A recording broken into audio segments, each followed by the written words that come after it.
Salve, salve, boa noite!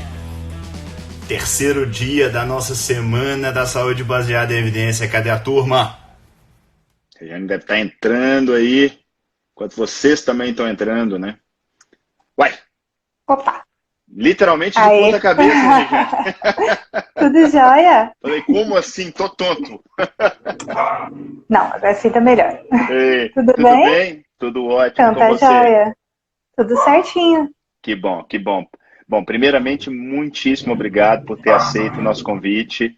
É muito legal ter pessoas como você trocando essa experiência conosco aqui, ajudando aí na Semana da Saúde Baseada em Evidência. Regiane é otorrino. Você já tem formação em cabeça e pescoço ou você está em formação? Eu fiquei nessa dúvida. Tô fazendo especialização em cabeça e pescoço agora. Tô fazendo aqui em Entendi. Bauru. Show de bola.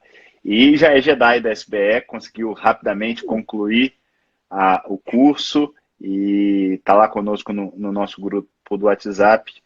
Regiane, então, muito obrigado. Eu vou me apresentar porque às vezes tem algumas pessoas que são novatas aqui. Eu sou José Neto, eu sou clínico geral e nefrologista aqui em Belo Horizonte e sou o coordenador do curso Saúde Baseada em Evidência.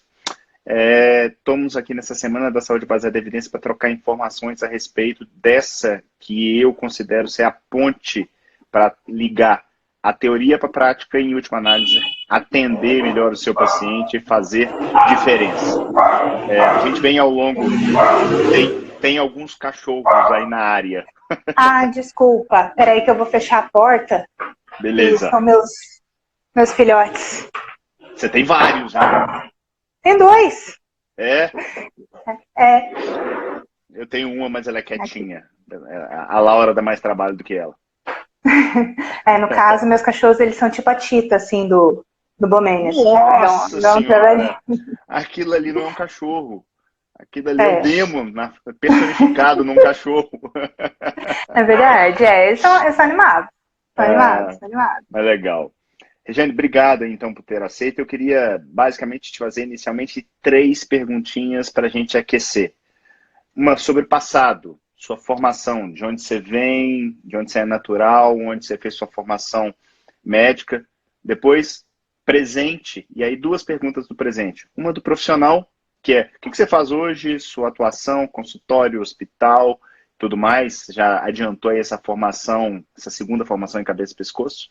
E terceiro, eu queria saber um pouquinho da sua vida profissional. É casada? Tem cachorros?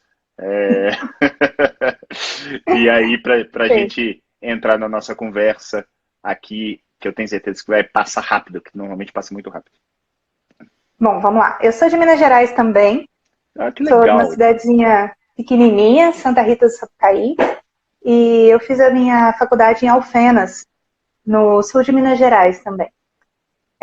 Depois da faculdade, eu trabalhei um pouco, trabalhei com PSF, trabalhei em plantão no interior de Minas, e eu vim para Bauru para fazer residência de otorrino aqui no Centrinho, que é um centro de reabilitação de anomalias craniofaciais, bem legal.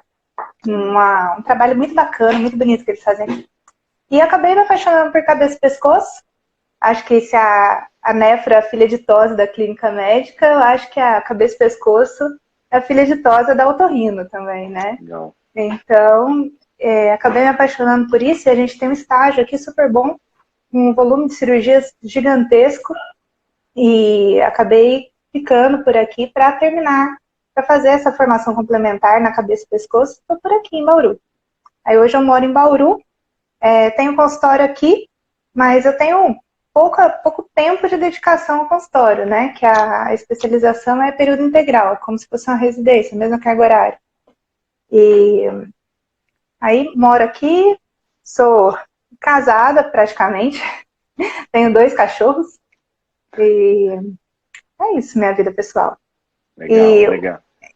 Eu tenho achado bem bacana e o Instagram está me ajudando a crescer bastante nessa parte de conhecer pessoas bacanas, tipo você, e crescer bastante com isso também.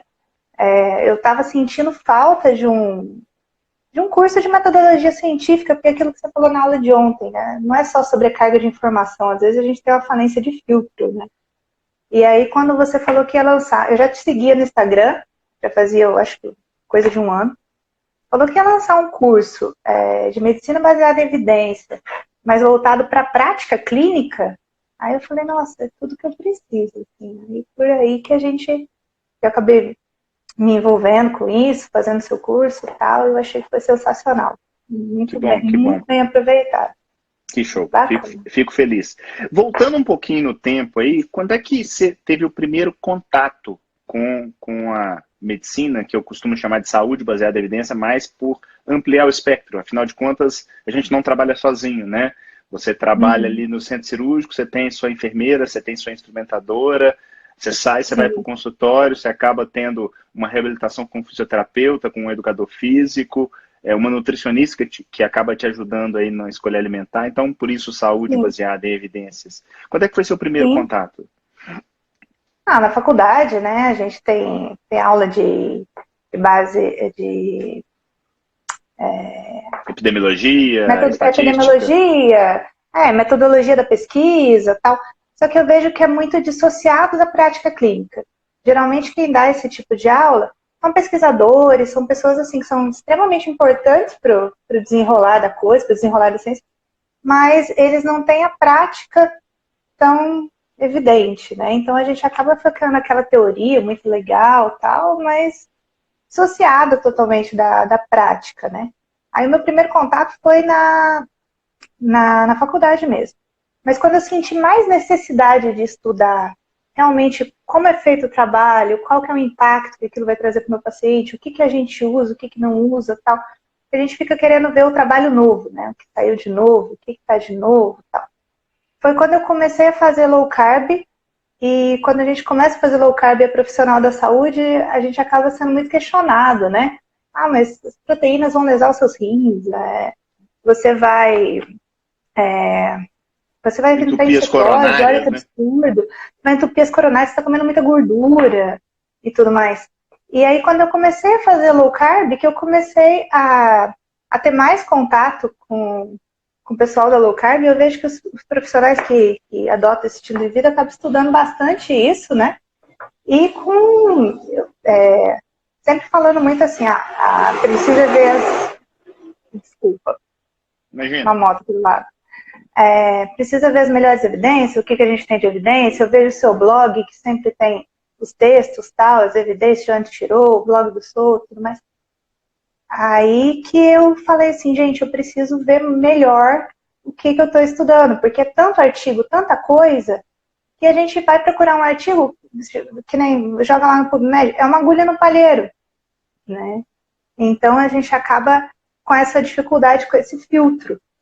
Então, assim que surgiu, realmente, eu acho que foi uma das primeiras a fazer a inscrição. Eu falei, eu preciso disso para melhorar minha prática clínica. E realmente foi uma coisa bem bacana. E me conta uma coisa, você acha que a sistematização da saúde baseada em evidência, por exemplo, como fazer sua pergunta, como fazer sua busca, como fazer sua análise crítica, é óbvio que isso não é uma receita de bolo, né? A gente tem que ter flexibilidade, porque as pessoas acham assim, não, eu faço isso aqui e tá pronto. Não, você tem que treinar, do mesmo jeito que você vai treinar para aprender um idioma, fazer uma prática esportiva nova ou andar de bicicleta. Sim, com certeza. O que você hoje trabalha na sua prática clínica que até então você não fazia? Que nem você estava explicando da pergunta pico, né? Quando você olha lá, quando você bate o olho no artigo, o que é aquele artigo? É sobre o quê? É um ensaio clínico? É uma meta-análise? É um estudo de coorte? É um estudo observacional? A primeira coisa, você já vê a qualidade do estudo, quanto que aquilo tem aplicação ou não. Em segundo lugar, você faz a pergunta, qual que é a população estudada naquele artigo? Ele encaixa na minha prática clínica? Não encaixa. Qual que é a intervenção que eles estão estudando? Isso é interessante para mim? Interessante para o meu paciente? Qual que é o controle? O que está fazendo de controle? Tal? Quais são os desfechos? Aí nisso a gente consegue ter uma leitura mais dinâmica do negócio e selecionar o que vai ser bom para eu continuar estudando para minha prática e que não vai, assim. Então, não que a gente fique pensando na cabeça, nossa, agora eu vou usar a pergunta pico. Mas intuitivamente você já vai analisando tudo que chega com muito mais facilidade. Você já vai pegando, bom, isso é interessante para ler tudo, isso é interessante para fazer uma leitura mais dinâmica.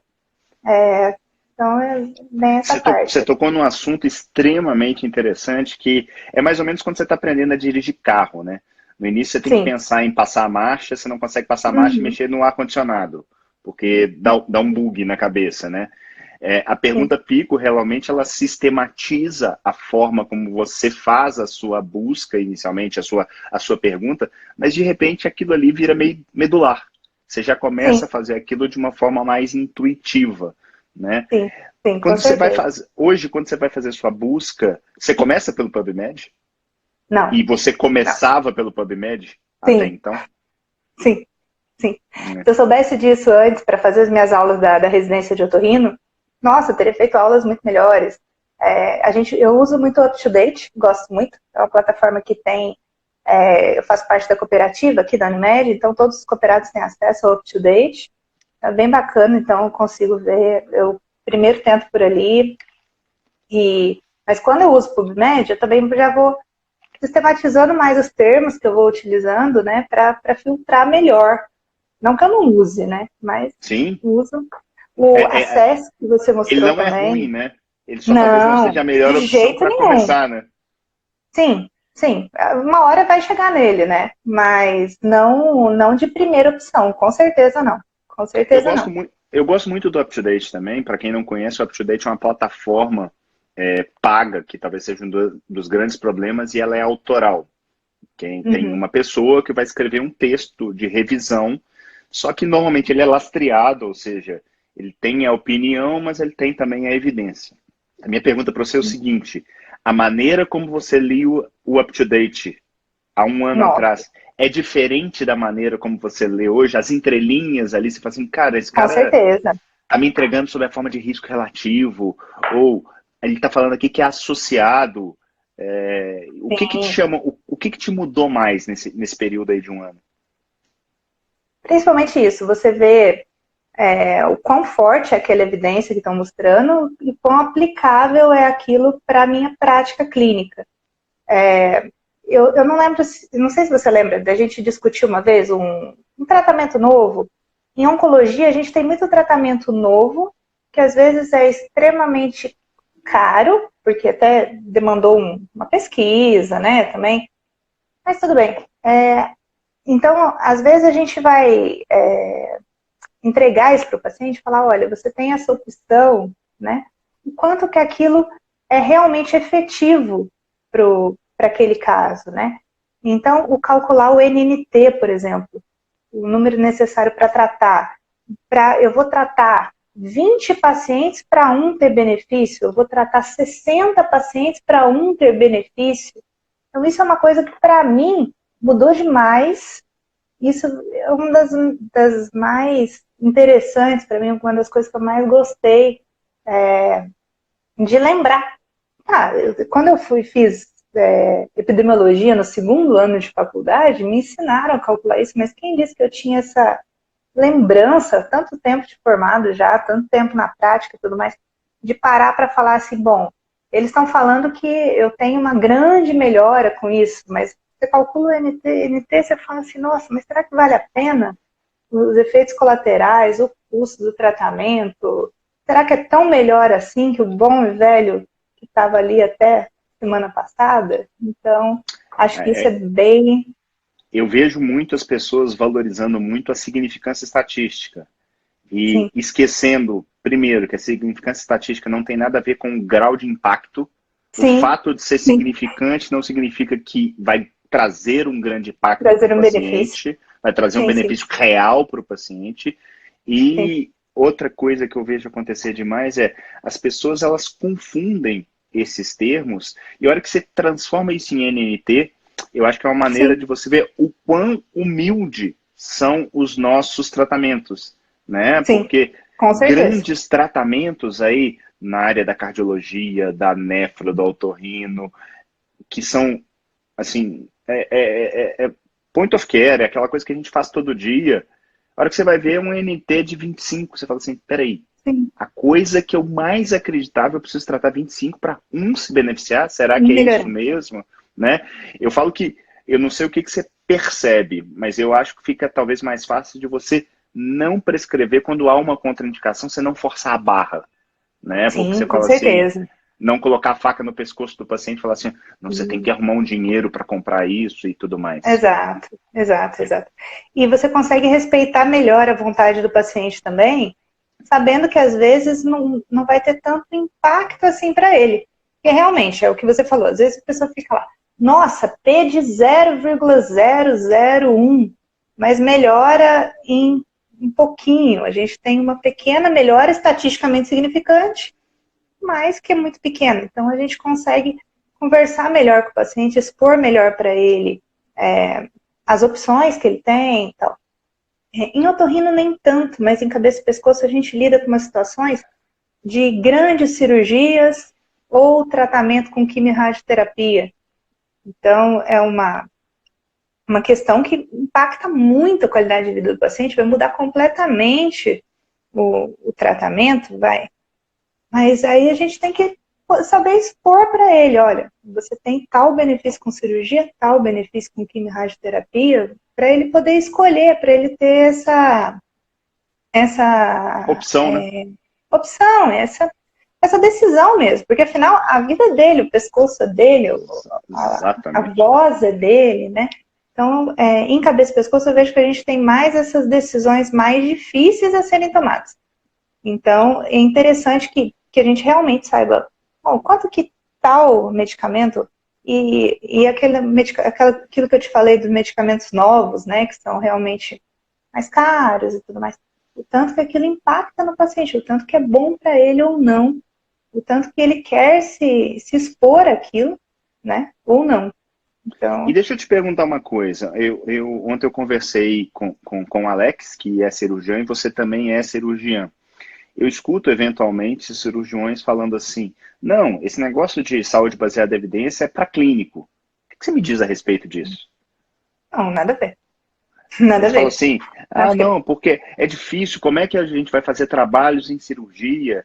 Você tem alguma experiência dentro da sua área que tenha tido algum tipo de impacto que você fala assim: não, eu tenho um trabalho que ou comprovou ou refutou uma determinada hipótese, para a gente usar como exemplo, até para o pessoal entender um pouquinho a respeito do que a gente está conversando? bom, por exemplo, nos nódulos de tireoide, né? Hoje se fala muito em condutas mais conservadoras para nódulos de tireoide e tudo mais. Então a gente tem que estar por dentro disso para poder expor para o paciente também. E eu acho que na cirurgia a gente ainda tem que tomar mais cuidado com saúde baseada em evidência, porque os riscos são maiores para o paciente, né? Ele está se submetendo a um ato anestésico, a um risco de sangramento, ao risco da cirurgia em si. Então, quando a gente tem, por exemplo, os nódulos de tireoide mesmo, a gente tem uma classificação de punção, quão o tamanho do risco de ser maligno aquele nódulo ou não. Hoje em dia a gente tem tomado condutas cada vez mais conservadoras, né? Então, nos nódulos, por exemplo, Bethesda 4, que é a neoplasia folicular de significado incerto, pode ser benigno ou maligno. Vamos acompanhar esse nódulo ou vamos operar essa tireoide? Então, com base nos trabalhos, com base no que a gente tem de evidência científica, a gente expõe isso para o paciente e ele tem condição de tomar uma decisão compartilhada com a gente muito mais embasada. Então, tem que ser feitos trabalhos, a gente tem que ver.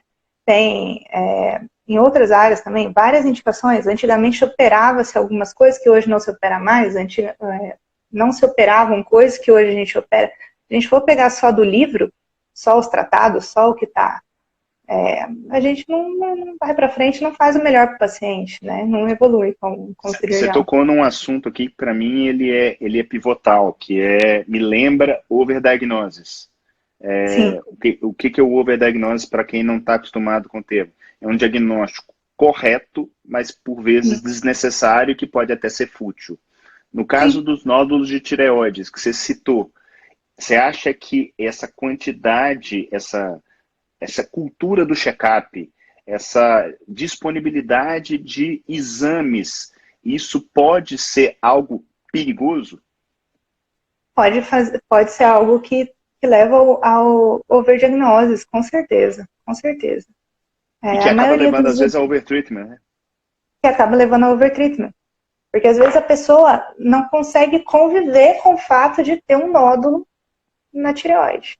E simplesmente acompanhar ou puncionar quando tem indicação de punção, né? Então, alguns nódulos têm indicação de punção, alguns nódulos não têm indicação de punção, né? Tem paciente que simplesmente não consegue lidar com o fato de ter um nódulo ali que não foi puncionado, que não tem indicação de diagnóstico, né? No último congresso de cabeça e pescoço que eu fui, foi feita uma apresentação de caso clínico, uma discussão clínica na mesa redonda, um nódulo menor que 1 centímetro acabou sendo puncionado, né? E acabou vindo carcinoma papilífero e tudo mais, e do tratamento e das consequências. Foi a mesa redonda.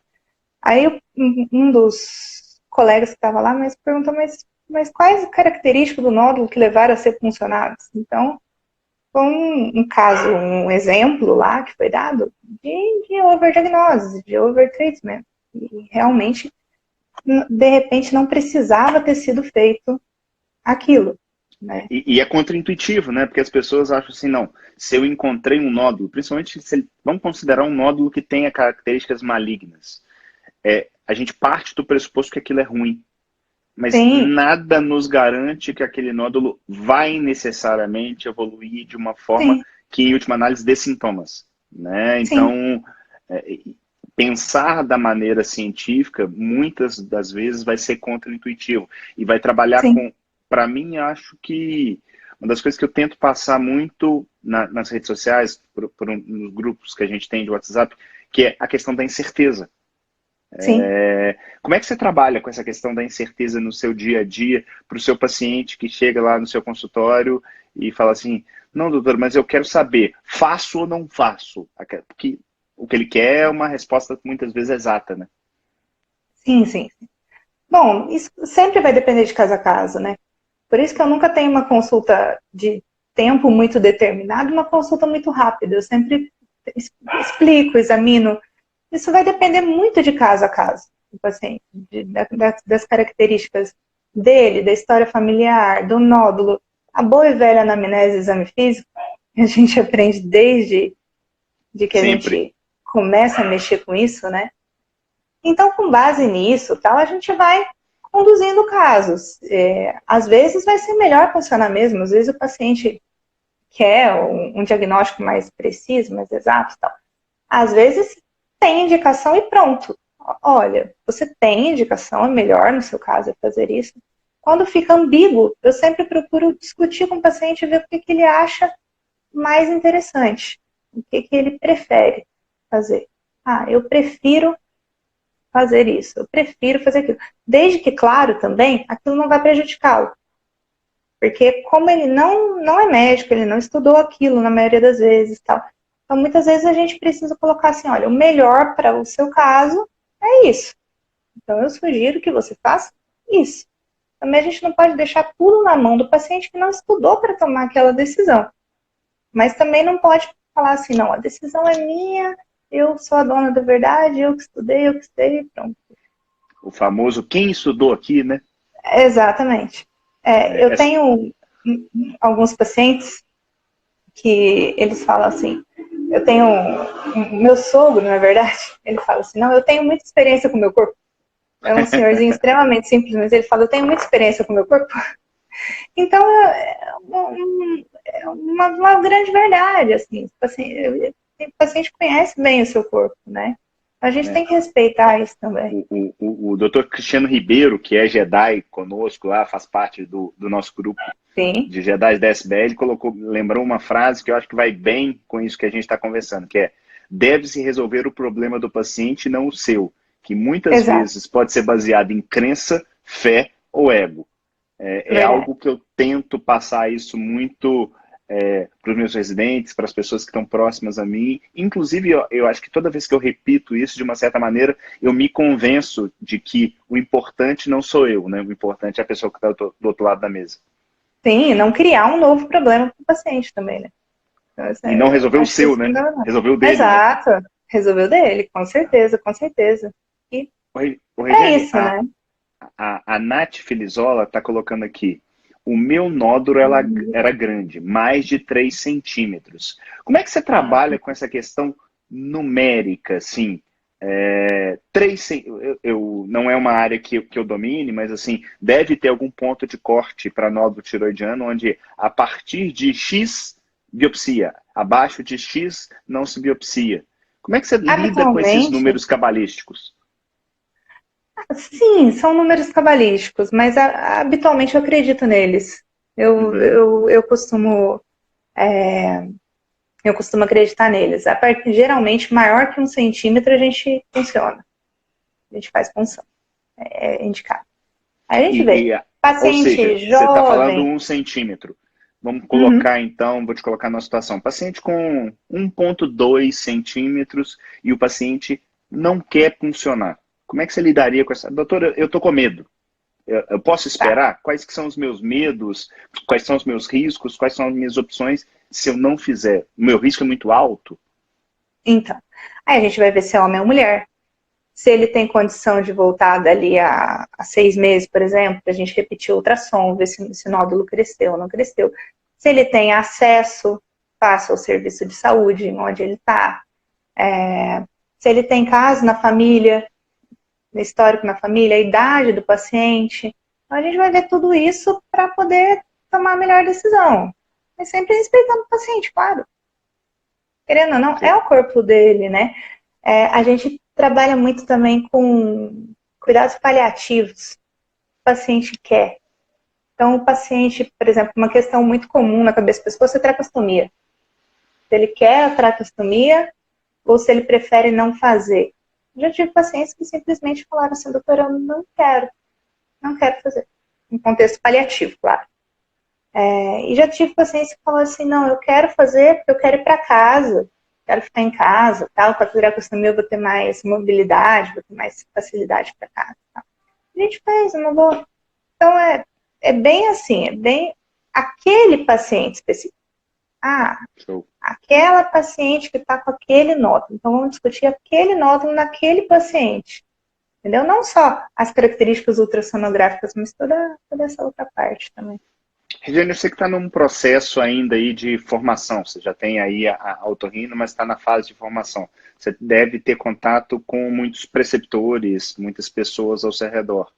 E eu acho que você deve ver um pouquinho de tudo. Como é que você vê nessas pessoas a saúde baseada em evidência? É algo inerente, faz parte da vida, ou ainda está muito distante dessa turma?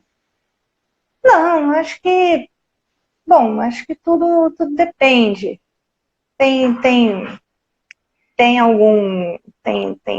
A gente tem as discussões clínicas, que a gente busca levar os artigos e tudo mais. Tem os preceptores que são mais ligados nessa área, que gostam mais, tudo mais. Tem alguns preceptores que já são mais reticentes com essa parte dessa parte nova, tudo mais. Mas, no geral, a equipe aqui de Bauru é uma equipe muito coesa e muito unida, sabe? O grupo da cabeça e pescoço aqui, ele funciona muito bem, muito unido. Então, no geral, a gente faz as discussões clínicas, a gente coloca sua experiência também. Eu costumo dizer que eu tenho um preceptor que ele tem de cabeça e pescoço praticamente o tempo que eu tenho de vida. Então, é um cara que eu tenho que parar para escutar, parar para ver e tal. Então, a gente tem bastante essa parte aqui também. Que é um dos braços da saúde baseada em evidência, né? Muita Sim, gente acha sim, que saúde baseada em evidência só se baseia na evidência. Não, a evidência, sim, saber analisá-la, saber entendê-la, saber buscá-la é importante, mas a sim. experiência do profissional, Sim, com indubitavelmente, ela é certeza. importante. E algo que Com a gente vem certeza, falando com muito aqui, que são certeza. os valores e preferências, né? Sim, Minha camisa, né? sim. Acho que você Aí, conhece ó. essa aqui. Show. Adoro. Eu quero aquela do Yoda.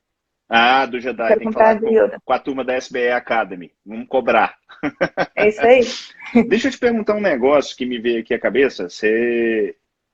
Com certeza, você já me viu falando a respeito de tempo. Tempo é algo que eu valorizo pra caramba, até por ter uma vida muito atribulada que não é diferente da sua. Como que você Pô, conseguiu tempo para agregar algo novo na sua vida, trazer a saúde baseada em evidência de talvez uma caixinha que estava guardada lá num cantinho e falar assim, não, isso aqui é importante, eu vou dar uma piorada para depois melhorar. Como é que foi esse trabalho seu e valeu a pena? Valeu muito a pena. Eu sempre tiro um tempinho do dia para estudar. Sempre tiro pelo menos meia horinha do dia. Porque se a gente não pega para fazer, a gente não fala assim, não, eu vou tirar meia hora do meu dia para ir na academia. Eu vou tirar meia hora do meu dia para passear com o meu cachorro, para estudar. A gente não faz nada. A gente vai sendo engolfado pela rotina, né? Que realmente é uma rotina pesada.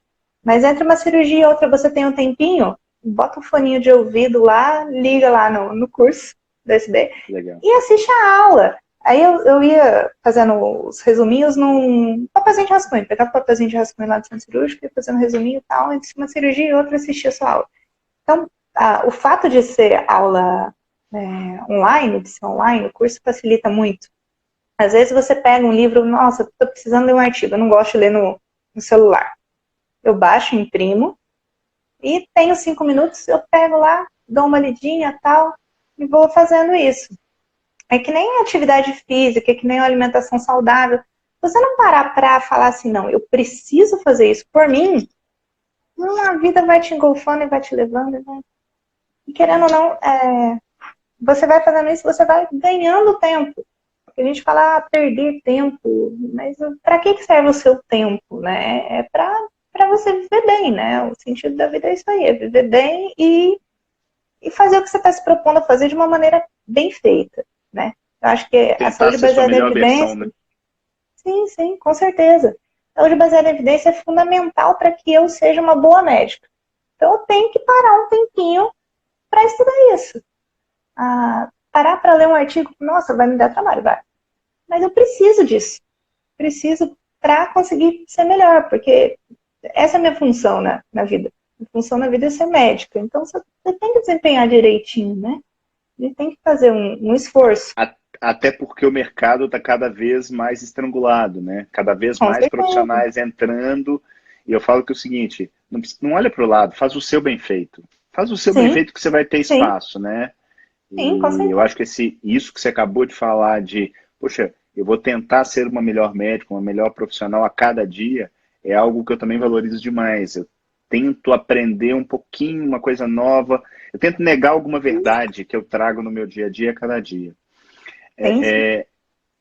Regiane, você comentou aí a respeito do artigo que você imprime e tal, não sei o quê, me veio na cabeça o seguinte, quantas e quantas pessoas que eu não conheço, inclusive eu já fiz isso, de chegar e falar assim, vou ler a conclusão, vou dar aquela resumidona, né? Vou otimizar meu tempo.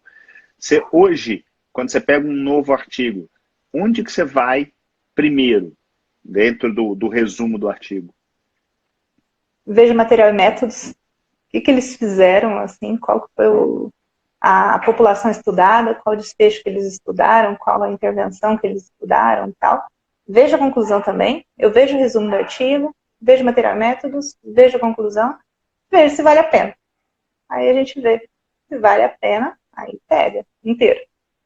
Você colocou esses dias o link daquela revisão autoral do New England, do jejum intermitente? Tá. Sim. Aí eu dei uma olhada por cima, não. Isso aqui é interessante. Peguei, baixei, parei para ler tudo e tal. Mas tem alguns artigos que a gente olha simplesmente assim, bom, isso serve para mim, isso não serve, e a gente vai tocando em frente, porque realmente não dá tempo para ler todos os artigos que são publicados na área, e nem, não dá tempo, é impossível. Impossível. Então a gente vai... Assim, por falar em artigo, eu acho que de uma certa maneira a gente subvaloriza os vieses, né? E eu gosto muito de fazer uma analogia, até trouxe aqui para brindar com você, ó. Uma tacinha de vinho que eu gosto tanto. E por que eu trouxe essa taça de vinho aqui? Porque os vieses, para mim, para quem não sabe, os concursos de vinho, eles não chegam e falam, que vinho gostoso, achei bem bacana isso aqui. Não. Eles vão olhar e falar assim, ó, esse vinho vale 100 pontos. A hora que ele cheira, ele fala assim, não, o cheiro tá um cheiro mais rançoso. A hora que ele põe na boca, fala, tem pouca acidez, ou o tanino está muito obrigado. Ele vai tirando ponto do vinho. Eu trouxe isso aqui para lembrar para as pessoas que o trabalho científico é a mesma coisa. O trabalho científico, a gente começa a buscar defeitos no trabalho e não vantagens, não louros desse trabalho. Sim. Isso é algo que você conseguiu trazer para a sua prática clínica? É algo que você já fazia ou não fazia? E como é que você trabalha com isso hoje? Vou Não, beber, não. também ninguém é de ferro. Bom, eu não fazia, não tinha esse costume de fazer. Hoje faço mais. Então, a primeira coisa que me falam assim, porque temos um estudo que mostra tal coisa. Estudos mostram, né? A gente vê muita manchete, estudos mostram. Novos estudos comprovam. Aí você vai ver lá, associação de dieta low carb e diminuição da expectativa de vida. Teve um desses, né? Teve vários. Então, aí você vai ver lá, associação entre. E já para ali. Aqui, ó, acabou. Não, a associação não é interessante. De repente, né? Claro. Então a gente já vai por ali. Você já vai procurando o que tem de interessante, vai tirando os defeitos e vai tocando. Realmente, para melhorar o tempo também. Senão não vai. Beleza. Me conta uma coisa. Eu comentei ontem com o Alex que eu sempre enxerguei a saúde baseada em evidência como uma espécie de ponte, que ela vai te dar atalhos para chegar em caminhos onde a gente tem, como o Clay Shirk bem diz, uma sobrecarga de informações, mas na verdade ele coloca que na verdade você parece ter uma falência de filtro. A SBE te dá esse filtro. O Guilherme colocou que o nosso grupo é como se fosse o Google do atalho. Eu consigo é o atalho do atalho. O que você me diz de se aproximar de profissionais diferenciados? Doutor Cristiano está aí, Marcela também está aí, Jedais, né? Marcela fisioterapeuta, Cristiano médico. O que você me diz a respeito disso, de tentar estar mais próximo de pessoas que estão tentando falar a sua mesma língua? É muito bom. A gente vê que não está sozinho, que tem com quem conversar, você tem com quem discutir um artigo de uma maneira interessante, você tem para quem pedir ajuda. Olha, alguém tem alguma coisa aí?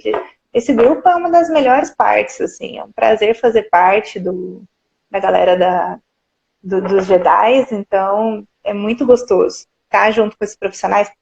O fato de existir o grupo para a gente trocar ideia é muito bacana. Realmente eu gosto bastante. Show de bola. O Cristiano, inclusive, está colocando aqui a respeito dos vieses. Ele coloca assim, como é difícil avaliar os vieses, entre parênteses, pelo menos para mim. Às vezes parece que os autores tentam escondê-los. É um trabalho de detetive. E aí, qual que é o seu ponto nessa afirmação dele aí? Você tem essa mesma impressão? Não tanto? Sim. Nossa, com certeza. Às vezes você vê a randomização, como que foi feita, você vê assim, parece que tá meio estranho, tá muito favorável pro grupo do tratamento que querem provar melhor, parece que tá tão melhor, assim, então realmente eu tenho essa colocação também. Não é uma coisa tão simples assim, não é tão mastigadinho. Eu falo que isso aí é treinamento. Do mesmo jeito que hoje você já bate o olho e vê uma palavra associação, e fala assim, opa, será que isso vale a pena eu ler? Os vieses, à medida que você vai treinando vê-los, na verdade vira até uma diversão, viu, Cristiano? Você fazer isso, principalmente na sua área. Se você me der um trabalho de otorrino, eu vou passar aperto. Por quê? Sim. Porque eu não entendo do métier. Agora, quando eu vejo um trabalho de uma área que eu estudo mais, a nefro, a nutrição, a própria cardiologia, que são áreas muito correlatas aí em relação ao que eu faço no meu dia a dia, fica mais fácil. Você já percebe onde é que estão os vieses, porque, na verdade, eles se repetem. É impressionante como que a coisa vai se repetindo. A Marcela citou aqui, por exemplo, acho que foi ela mesma, deixa eu ver, isso, um viés de seleção. Então, um viés de seleção é algo extremamente comum, por exemplo, quando você pega, sei lá, na cardiologia, o sujeito quer estudar insuficiência coronariana e coloca dor no peito. Pô, mano, dor no peito? Dor no peito, como é que você vai selecionar bem os seus pacientes? Tem gente que tem dor no peito por causa de costocondrite, tem gente porque está ansioso. Né? Então, nem tudo, a hora que você tem um olhar mais apurado para aquela sua área e está buscando o erro, é mais ou menos igual o vinho. Sim. Sim. Eu gosto muito de vinho, estou longe de ser um especialista e tal, mas hoje eu já percebo nuances que há 10 anos atrás eu não percebia. Treinamento, Sim. né? Então, Sim, eu acho que a gente tem que buscar isso aí, Cristiano e Jedais e todo mundo, porque é dessa maneira que a gente cresce. Não sei se você sim. concorda comigo, Irja. Não, sim, com certeza. Quanto mais você lê, quanto mais você estuda, quanto mais eu volto nas minhas anotações, mais fácil fica, né? E realmente vai ficando mais medular.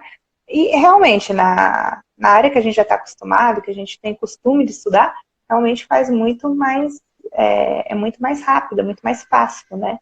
Se eu pegar um trabalho, por exemplo, hoje de cardiologia, eu vou ter mais dificuldade do que um de otorrino de cabeça e pescoço, que eu estudo mais. Então, Show realmente. de bola. Nós fizemos pela SBE Academy uma pesquisa com os profissionais de saúde, perguntando quais seriam as maiores dúvidas deles em relação à SBE. As três principais foram: onde e como buscar os melhores estudos científicos; segunda, Sim, como analisar criticamente um estudo científico; e sim. terceira, saber se um estudo é confiável ou bem feito. Você acha que a SBE te dá atalhos para conseguir responder essas perguntas? Nossa, com certeza. Todas as respostas. Todas as É, respostas, com a gente está certeza. na Com semana da certeza. SBE, estamos na terceira aula, a gente passa pelos 5 As da SBE: a pergunta, a busca, a análise crítica, a aplicação e a análise final, a reanálise no caso. E hoje na terceira aula eu falei muito a respeito dos vieses, falei um pouco de impacto também. Transformar isso em prática, você acha que é algo fácil, corriqueiro? Não é, mas é possível? Como é É, que você vê isso? não, eu vejo que é possível, precisa de treinamento, realmente, não é uma coisa que você vai ver uma vez e já vai ficar medular para você, mas é uma coisa super factível, uma coisa que dá para fazer, e o curso ajuda muito, e tá sempre estudando, sabe, tá sempre vendo essa parte, é bem interessante. E o curso dá todas as ferramentas, assim, gostei bastante. E me conta uma coisa, você é letrada em inglês, assim, tem facilidade com o inglês? Estudei muito inglês quando era criança e o inglês técnico ele vai até bastante bem. Mas Uhum. por isso que eu gosto de imprimir o que eu vou ler. Eu vou entrando no tradutor uma palavra ou outra que eu não me lembro, que eu não tenho conhecimento, que eu não sei. Vou escrevendo, eu faço um dicionáriozinho, sabe? Vou escrevendo do lado as palavras para eu poder estudar depois elas para ficar mais fácil. E treino. Se a gente não é uma língua do dia a dia, mas se a gente for treinando no dia a dia, eu acho que acaba que vai ficando cada vez mais fácil também, né? Não pode deixar de ter contato com a língua. Se a gente deixa muito de ter contato com a língua, vai ficando mais difícil.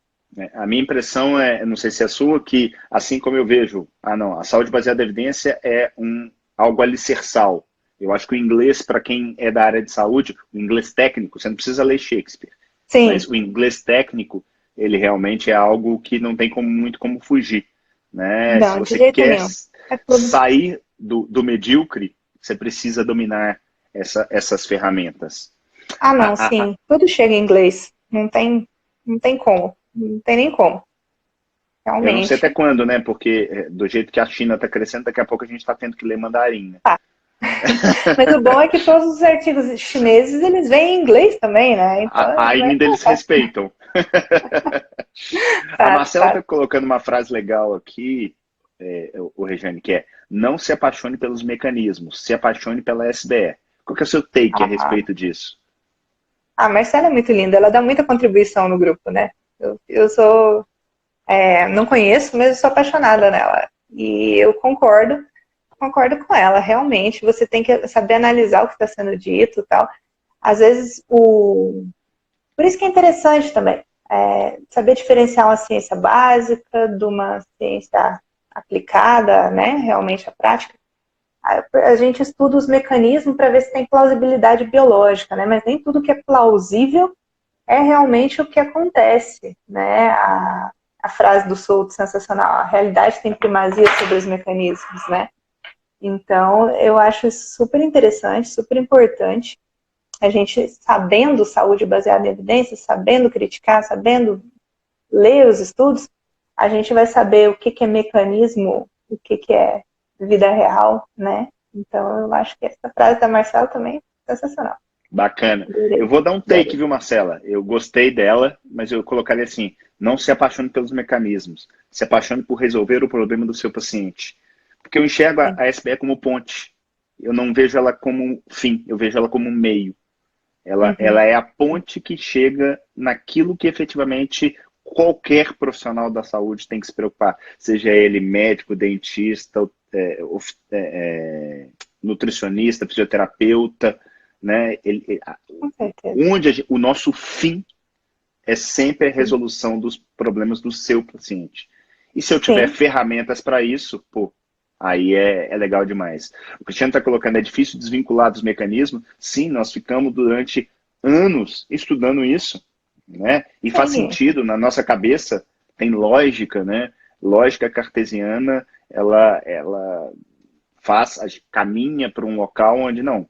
Se você comer gordura, eu vou ficar gordo. Né? Se eu comer alface, eu vou ficar verde.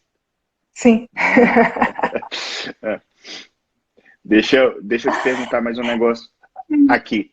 No seu dia a dia, nessa correria que você tem alguma coisa que você faça relacionado à saúde baseada em evidência específica ou você tem usado ela no seu estudo geral?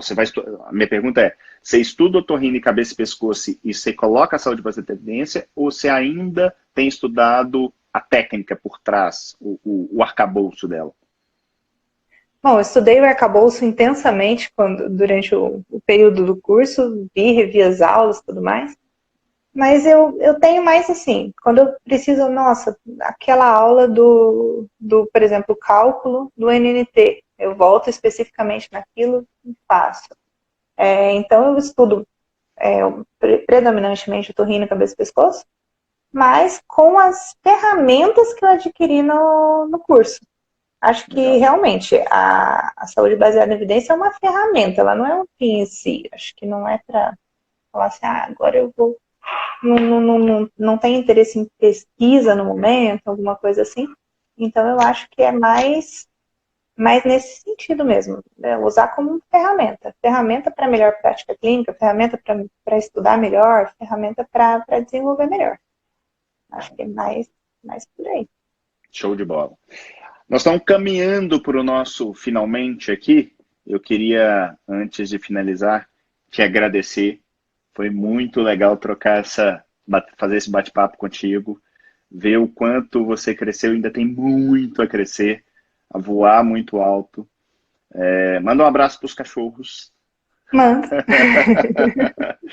E eu queria que você desse sua mensagem para as pessoas, livre do que você pensa a respeito desse tudo, da saúde como um todo, não especificamente de saúde baseada em evidência.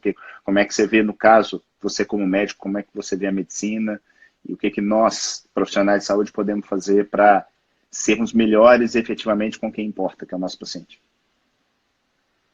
Eu acho que a gente não pode esquecer, como profissional da saúde, do porquê que a gente está ali, né? A gente está ali para tratar o paciente, para melhorar a vida dele, para que ele se sinta melhor, né?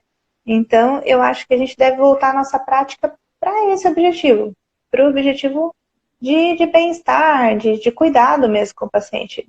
A gente só nunca pode esquecer o motivo da nossa profissão. Por que a gente acorda todo dia e vai trabalhar, né? Então, eu acho que a saúde baseada em evidência ela é uma gigantesca ferramenta para isso. Eu sou muito grata a você por você ter disponibilizado seu tempo. Você também tem filhos, você também tem cachorro, tem esposa, tudo mais. Então, para gravar um curso tão bem feito, fazer as aulas, o material é excelente, excelente.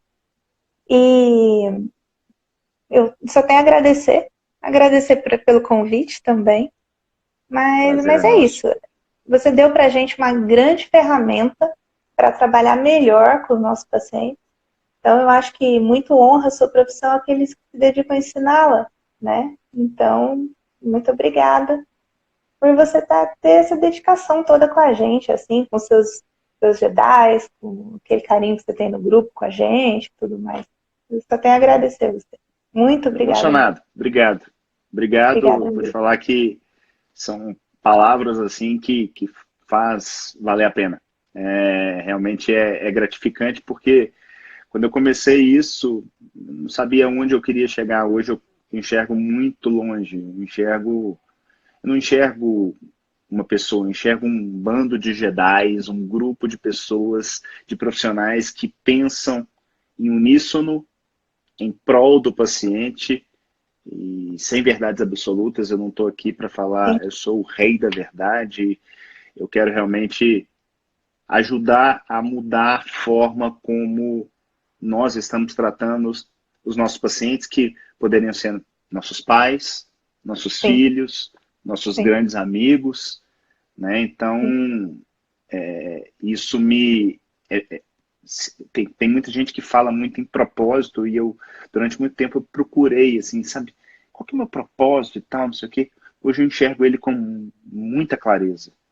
Eu quero mudar a forma como as pessoas fazem saúde, porque eu tenho estudado, por exemplo, muito inteligência artificial, saúde digital, né, machine learning e tal, não sei o quê.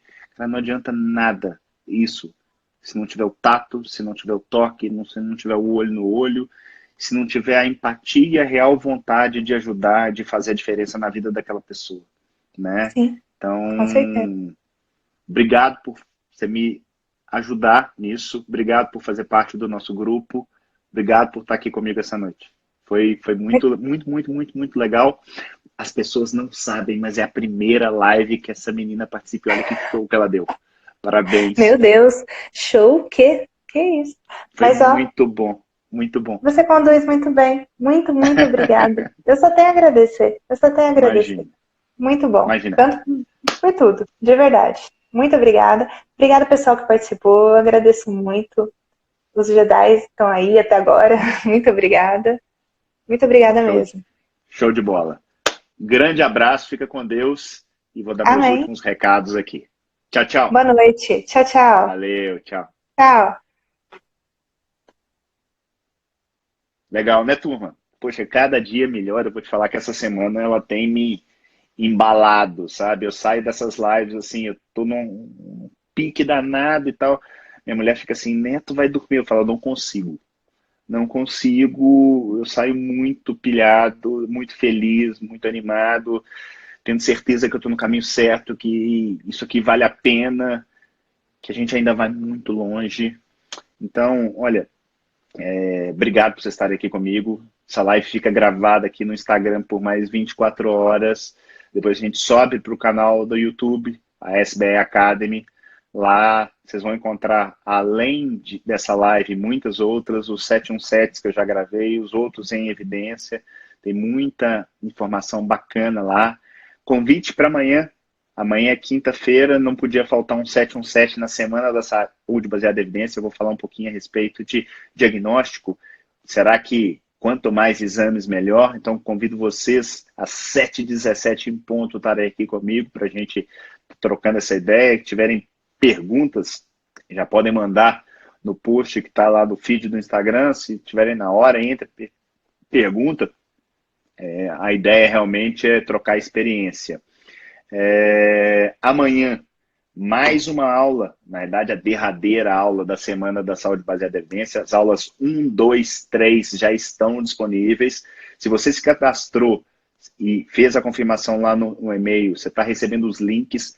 Caso não tenha recebido o link de confirmação, procura no spam, procura na caixa na lixeira lá.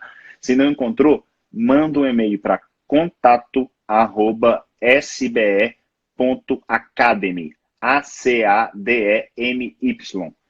Não tem .com, não tem .br, não tem nada disso. contato@sbe.academy. Falando assim, olha, me manda o link aqui para as aulas 1, 2, 3 e amanhã tem a derradeira quarta aula para fechar a parte de aulas, para fechar os 5 As da saúde baseada em evidência. Eu tentei passar para vocês como transformar teoria em prática, porque é isso que eu faço no dia a dia. A Nath está perguntando, eu quero, como faço? Basta você se inscrever, Nath. Corre aqui no meu IG do Instagram, clica lá, tem um link, faz a inscrição, vai chegar para você no e-mail, basta você confirmar que vai chegar o link automaticamente. A outra opção é se cadastrar no nosso grupo do Telegram. Telegram, que é esse aplicativo tipo WhatsApp gratuito, que tem várias mídias, tem para iPhone, tem para Android, e você entrando no nosso grupo do Telegram, além desses links, você vai estar recebendo uma série de outras informações, de textos, de estudos, de publicações que eu faço em outras mídias sobre o tema e que eu considero importantes na formação dos profissionais de saúde. Se você não é profissional de saúde, ok, você pode participar, mas realmente o foco são os profissionais, porque somos nós que vamos mudar esse Brasil. Somos nós que vamos mudar o mundo. Nós que vamos mudar a forma como se faz saúde. Saúde é feita para ajudar as pessoas, não para te ajudar. Ok? Fiquem com Deus. Foi, assim, espetacular. Cada dia eu saio mais feliz dessas lives. Obrigado, Dr. Flávio Barros aí, ó, foi nosso primeiro convidado. Eu não sei se você já estava aí, Flávio, mas agora que eu estou te vendo. Mas fiquem com Deus, foi muito bom. Rosilane, outra Jedi da SBE, obrigado por vocês estarem aí comigo nessa caminhada. Eu não tenho palavras para agradecer. Tchau!